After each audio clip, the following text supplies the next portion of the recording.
Bonjour, bienvenue sur Les Petits Plus Zen, le podcast pour faciliter et savourer sa vie en famille.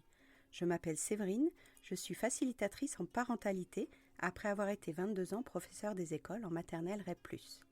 Chaque semaine, je te propose ici des pistes et des thèmes approfondis sur la petite enfance, l'éducation et la communication pour que tu retrouves le plaisir des relations familiales sereines et épanouies.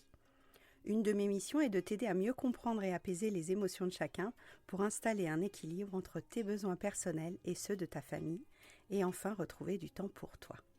Je te partagerai aussi mon expérience en classe de maternelle, des découvertes apprises en formation et des outils inédits et actionnables facilement que j'ai créés au fil du temps à l'école et à la maison. Pour ne manquer aucun épisode, abonne-toi s'il te plaît sur ton application de podcast préférée et participe généreusement à la diffusion de mon travail en laissant un avis et une note de 5 étoiles. Pour plus de contenu, d'inspiration et de motivation, retrouve-moi aussi sur Instagram, Facebook et Clubhouse sous le nom Les Petits Plus Zen. Sur ce, je te souhaite une belle écoute.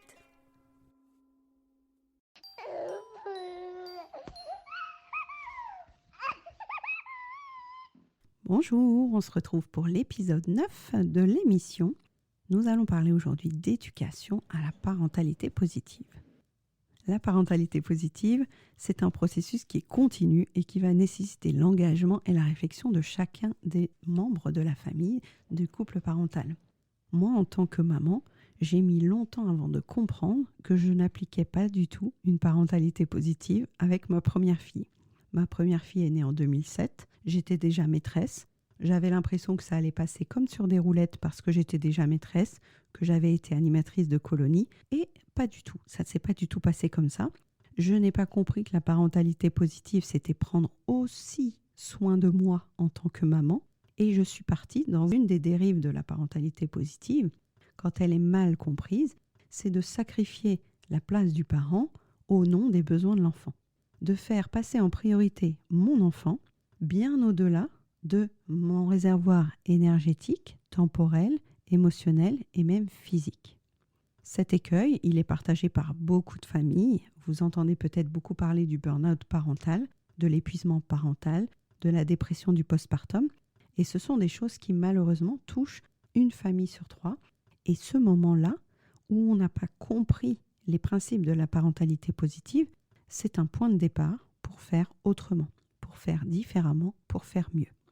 Les détracteurs de la parentalité positive vont vous dire « Non, ça ne marche jamais, c'est pas la peine, c'est du buzz, c'est pour vendre des programmes. Il vaut mieux en revenir à une parentalité plus traditionnelle, plus verticale, où le parent décide et l'enfant applique. » Je vous invite à réfléchir aujourd'hui au fait que l'engagement dans une démarche de parentalité bienveillante, positive, on parle aussi de parentalité empathique ou de parentalité démocratique, ce sont des intentions qui visent la relation à long terme et non pas l'obéissance à court terme. La nuance est importante parce que certains parents voient le bien-être de l'enfant en temps réel, le bien-être de la famille en temps réel, et c'est très bien parce que c'est quand même une base. Être pleinement présent à son enfant, être pleinement présent à l'ambiance de la maison, c'est très utile au quotidien. Mais si on se projette sur ce qu'on veut que notre enfant devienne dans 15 ans, quand il aura son studio, quand il aura sa première petite amie, quand il aura besoin de gérer son budget, ce sont des choses que je vais pouvoir semer comme graines dès la naissance de mon enfant, uniquement si j'arrive à trouver la juste mesure et la nuance entre je prends soin de mes besoins d'adulte, j'incarne comment je fais en tant qu'adulte pour écouter mes besoins, communiquer de manière assertive et demander des choses sans être autoritaire, violent ou descendant, pour permettre à mon enfant qui est en plein développement d'avoir ses angles de réflexion, de s'inspirer de ce qu'il entend, de ce qu'il connaît, de ce qu'il fait, pour à son tour, quand il sera grand, faire ses propres choix, s'appuyer sur ce qu'on a transmis comme valeur, comme référence, comme rituel, comme routine, comme culture, soit pour continuer, soit pour s'en affranchir. Ça se construit au fur et à mesure. Si je ne fais pas la démarche en tant que parent de voir à long terme l'éducation de mon enfant, je peux m'enfermer dans des « il me cherche, il fait un caprice, c'est moi l'adulte, je ne vais pas me faire laisser marcher dessus, je ne veux pas en faire un enfant roi » et tous les trous dans lesquels les détracteurs de la parentalité positive vont essayer de vous faire tomber.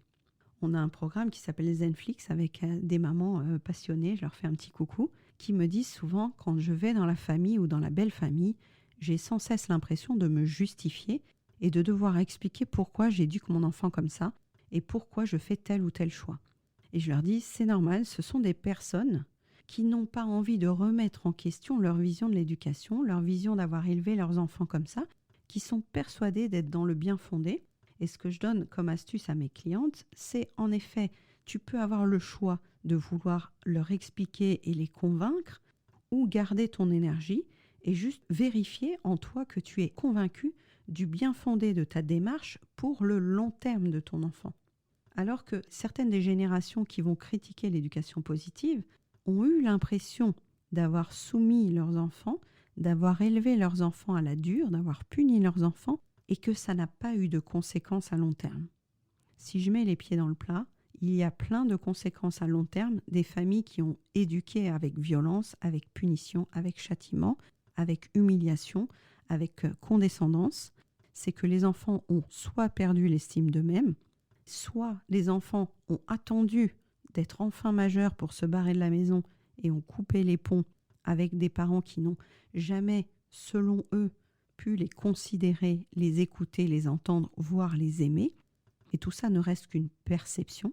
Maintenant, si on revient dans la génération 2024, quand on est un parent qui veut appliquer la parentalité positive, elle peut venir de deux racines très fortes.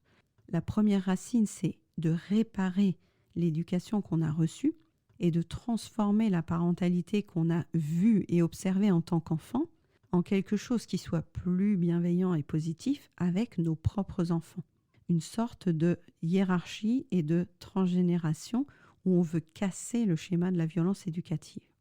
Ou alors, c'est parce qu'on s'est renseigné sur les neurosciences et qu'on voit que le bonheur d'un enfant part de la préservation en fait de ses neurones au moment de sa construction cérébrale qui a lieu entre 0 et 6 ans.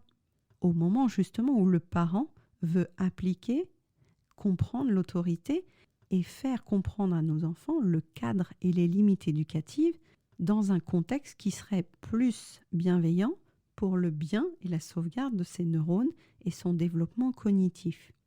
Et ça change tout en fait cette notion-là.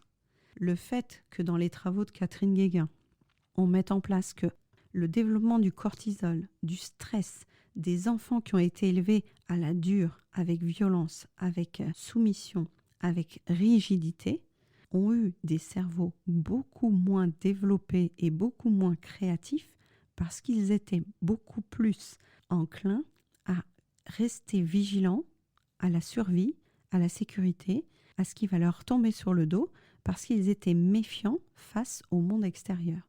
Donc ça a développé un stress au niveau de notre enfant. Un enfant qui est élevé dans le stress n'aura pas la légèreté, la créativité et l'audace et l'estime de soi nécessaires à plus tard une autonomie physique, émotionnelle, intellectuelle, professionnelle. Donc les personnes autour de nous qui pensent qu'une fessée n'a jamais fait de mal à personne, les générations qui pensent autour de nous qu'on est trop laxiste, qu'on va en faire des enfants faibles, qu'on ne les prépare pas à la dureté du monde, n'ont pas de référence à la figure d'attachement, ne savent pas ce que c'est qu'une figure d'attachement, ne veulent pas non plus voir qu'ils auraient pu faire autrement avec leurs enfants. Donc ce que je conseille à mes clientes et ce que je vais vous redire aujourd'hui, c'est que l'essentiel n'est pas de convaincre les personnes autour de vous que vous voulez éduquer vos enfants de manière positive, bienveillante, démocratique et empathique.